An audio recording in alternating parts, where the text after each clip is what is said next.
Okay, so now we've got our base constructed and the side arms ready to place the throwing arm in place. But before we do, in the little plastic bag, you'll find there's a little eye screw, which is a screw with a little round loop on it. What we need to do is screw that into one end of the base. So we can either use a drill with a small 1.5mm piece and make a hole in the side, in the middle, or we can use something sharp and start the hole, and it's fairly easy to screw these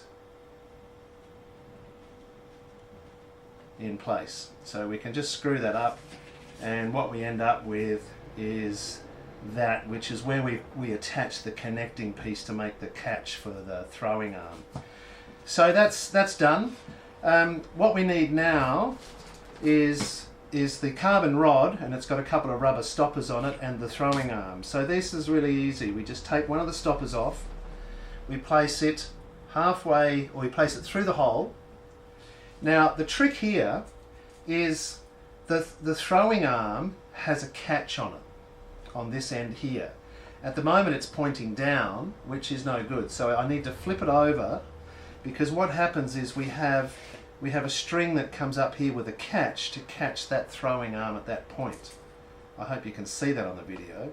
So there's that catch pointing up the right way. So when it's pointing up the right way with this eye hook, not the other end, this end, then I can place the throwing arm and put the carbon rod all the way through, and then I just put the little black stopper on the other side.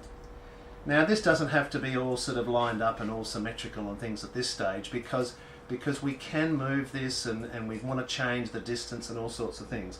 But what's important with the throwing arm is the rod goes through and the catch is around the right way at this point here. So now let's get onto the to the string tying part.